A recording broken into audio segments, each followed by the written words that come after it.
Howdy, lieutenants and economists. The most volatile, evil, disgusting things on the planet, humans. If you have a video request, you can always go to assholeconsulting.com. Yeah, I am gonna charge you, kids. And that is the importance of not fucking up. You are such an asshole!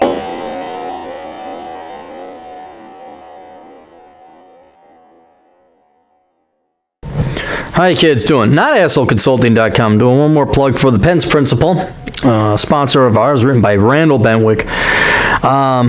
This it would make a good Christmas gift, but I think it's a short read, guys. It's not that long. 120. It is an essay. He admits it.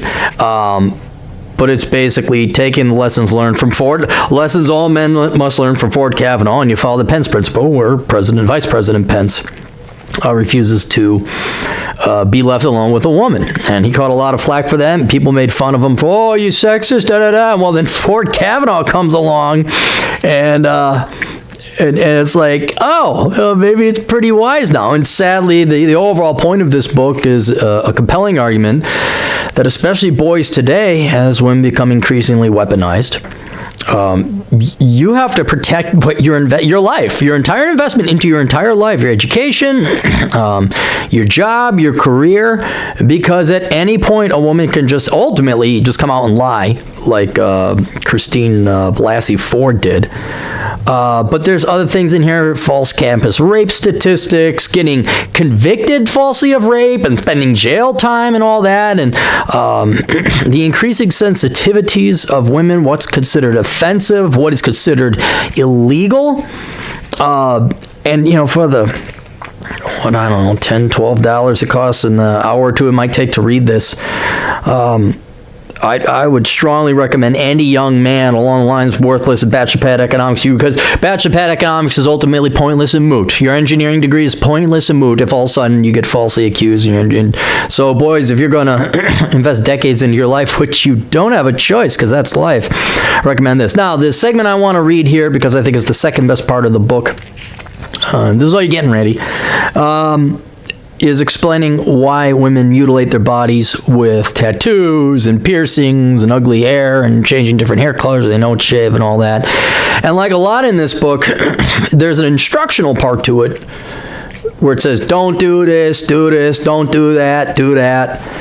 This explains why, and I think understanding why is much more instructional because you understand the system, you understand the entity.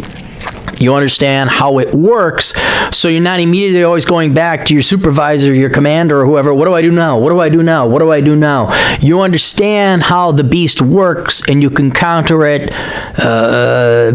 Markets moves. You understand what's going to happen. So I think a philosophical understanding of this particular aspect of feminism or modern-day women, where it just seems everyone's got to get a tattoo and all that, this is vital. And even if you don't read the book, please forward this video to other people, but the book is definitely worth it, because then there are concrete, actionable items that every man should take to protect himself and his future. All right, so the subtopic is body mutilation and fat acceptance.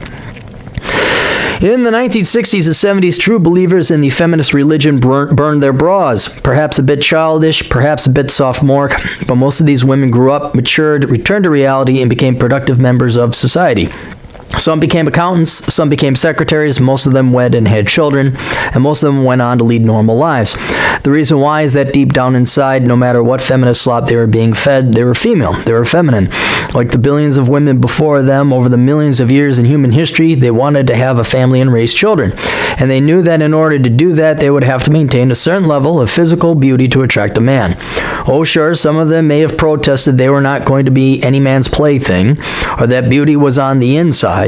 But if the volume and variety of women's beauty magazines, fashion shows, and movies told us anything, it's that deep down inside women knew men liked beauty, and they, women, would spend trillions over the course of their lives getting it. The problem is that to be beautiful is to suffer because being attractive, whether you're male or female, requires a lot of work. Thank you, Randall. I wonder where I've heard that before. You need to work out, you need to diet, you need to dress right, and this says nothing about developing personality traits such as charm, humor, and being lovely.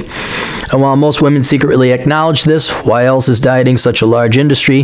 The time and effort required to be beautiful is so tremendous, it's just too daunting for many women to commit to. This has resulted in quick fixes or compromises that are more popular among women than actually putting in the time and toil to become beautiful. Half-assed dieting programs, power walking, clothes that purportedly make a bad body look good, constantly changing hairstyles, and perhaps the quintessential example of this is the trend of using nails, heels, and weaves in the futile hope men won't realize you are indeed fat. Anything and everything to avoid the lifelong pain and agony of the treadmill and the gym that beauty demands. But feminism offered a much easier alternative. To hell with the gym. More specifically, to hell with men. You don't need them. Beauty is defined by us, and it has no definition. We are all beautiful, and nobody can tell us any different. This was a very tempting proposition indeed. Once again, playing to humans' default nature to be lazy, simply giving up men would free women of the lifelong chore of dieting, working out, and hitting the gym.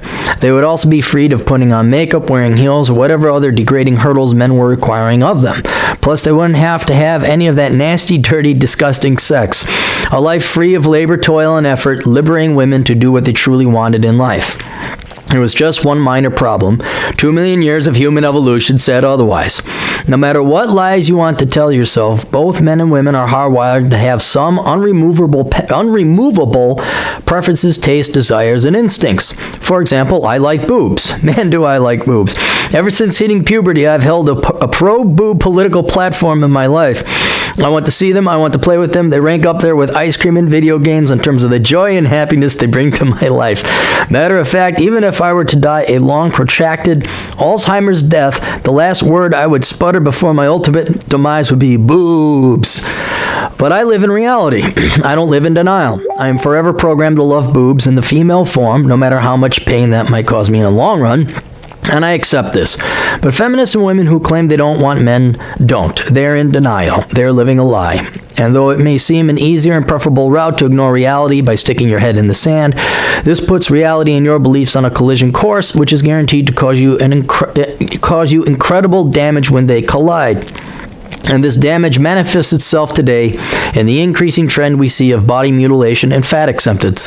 By body mutilation, I mean everything women do to mar their bodies. Nose piercings, tongue splittings, eyebrow piercings, nipple piercings, even genitalia piercings. Shaved hair, short hair, blue hair, red hair, Skrillex hair, or the ironic retaining of armpit hair. And tattoos? Mercy the tattoos. Tattoos with Chinese symbols. Tattoos with the namaste symbol, tattoos with stupid sayings, tattoos with misspelled words, tattoos that express yourself, tattoos that define yourself, tattoos on your cleavage, tattoos above your genitalia, tattoos on your ass, the armband tattoo, the barbed wire tattoo, tramp stamp sleeves, neck sleeves, leg sleeves, spine sleeves, and let's not forget tear tattoos below your eyes. All these things mar a woman's body and lessens her beauty. When it comes to fat acceptance, I mean when women reject men's preferences for a slender, fit body and replace it with their own desire to be obese and fat. Big is beautiful. Inner beauty. Beauty has no number. Health at any size. Women with curves. BBW. Fat shaming. You're shallow for not liking fat chicks. And let's not forget that timeless old classic, my friend has a great personality. Like tattoos, ear gauges, and Skrillex haircuts, fat mars a woman's body and lessens her beauty. While on the face of it, these two phenomena, fat and I think he means fat and tattoos or piercings, these two phenomena may seem to be proof that women are successfully rejecting men's demand that women be beautiful. It is quite the opposite. For if you don't truly care what, this is a brilliant part right here. For if you truly didn't care what men thought, if you truly didn't care what men thought, you would quietly go your own way and do your own thing. You wouldn't hit the gym, you wouldn't hit the treadmill, you wouldn't apply makeup. You'd read books, you'd pursue your profession, you'd pursue your hobbies, you'd do whatever it is you wanted to do in your life. You are truly free. You wouldn't give a damn whether men thought big was disgusting or that a sleeve was revolting. But they don't. Like an ex-girlfriend who claims she hates you but yet keeps contacting you, body mutilation and fat acceptance are proof positive women are still obsessed what men in society think about them. This is why fat acceptance isn't a quiet monastic movement but a loud, in-your-face one where women demand society acknowledges big is beautiful. This is why obese women and women in general are constantly telling each other how beautiful they are when it is men and not themselves that ultimately determine if they are beautiful.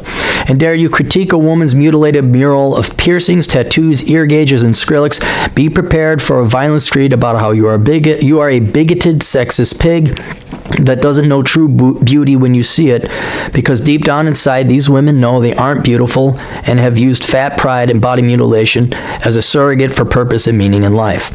But if you thought that was insane, the real insanity begins when these women think shaming men, guilt-tripping men, and haranguing men is going to get them to find what is repulsive beautiful and what is ugly hot.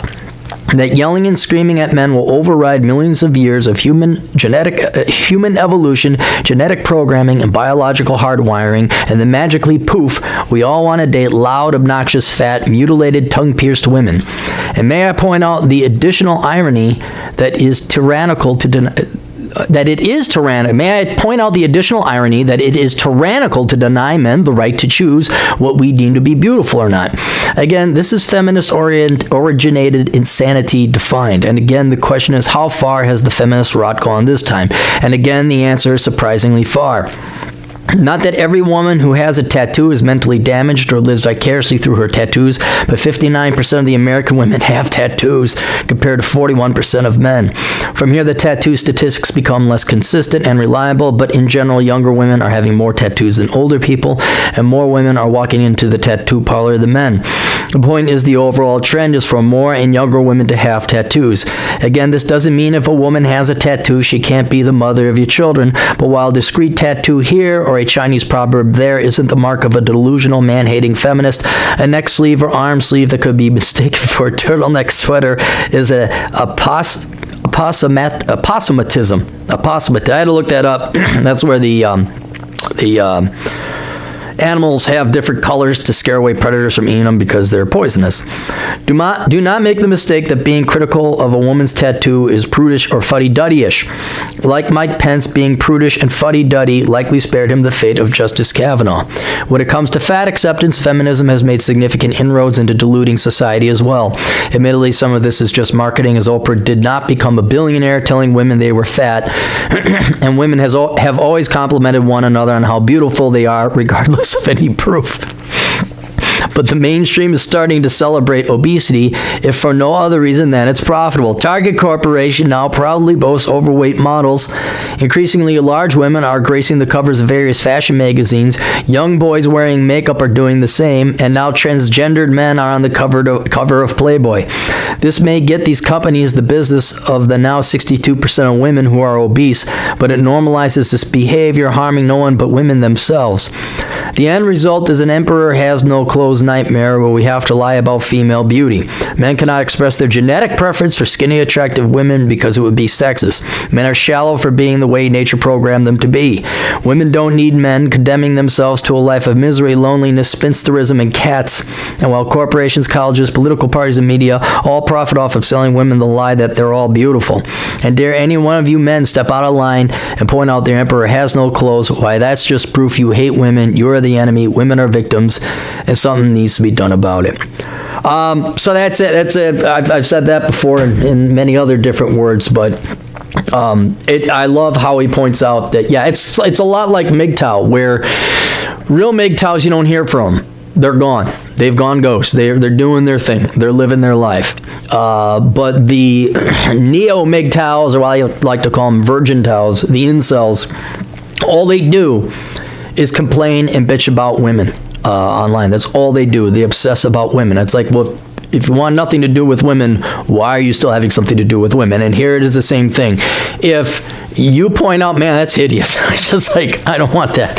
Or if they just went and did their own thing, but no, they gotta say, oh, you're beautiful, it's beautiful, wonderful. It's like, no, you're hideous. You're not attractive at all. And if, again, if they didn't care what a man thought, they say, oh, okay, that's nice, and they go their own way. Heck, I think if you truly were monastic, like a monk, you probably wouldn't dress like that for attention. I remember, perfect example, gay community probably, no, I don't probably know for a fact the gay community does face this. My good buddy Khan, the talented Mr. Lee, he is gay. Anybody who is single or gay in the Phoenix area looking for a really good looking ripped Asian dude, let me know. You wouldn't know he's gay, because that's not what defines him. Oh, it's part of him, but it's not what defines him. He does his own thing. He happens to like dick. That's it. Then I remember going to, used to be called the Blue Note. I think it's called Crave now, in downtown Minneapolis. And me and the GF were getting a drink, and just it's quiet, and we're enjoying it. All of a sudden, I mean, he didn't say it, but it was quite literally, hello, everyone, I'm gay. And this loud, not flaming gay, I mean flaming gay, but in your face, like had to talk loud, had to talk to the bartender, so everyone in the bar had to hear who he was. He had to have the lisp, flamboyantly dressed, which you have every right to do. I'm not gonna, but by God, you better know that he was gay, because that's it. He was gay. God damn, he was proud to be gay. Like, so you do care whether people think you're not really secure in your gayness. You have to prove it to people, because you still care whether people are accepting of you or not. And that's the same thing here. The number of, exponentially, the number of tattoos, the number of piercings, the craziness, tongue splittings. I don't know if you guys remember that. That was a thing. Nose piercings, dyeing of the color of the hair. You know what? That's all to garner attention and to get in your face. Slut walks, that's all like, look at me, pay attention to me. It's like, lady, if you didn't care what men thought, you wouldn't be doing this. So it was a brilliant observation. Anyway, boys, that's what you're dealing with. Approximatism. Learn that word well, boys. The girls identify themselves, and usually it's with tattoos and piercings, and they'll even wear it on their sleeves and let you know if they got a mental disorder. They will wear it proudly that they have the hoods or the bipolars or the social anxieties. So, all right, that's it. The Pence Principle. I'll put the links down below. We'll see you kids later. Toodles.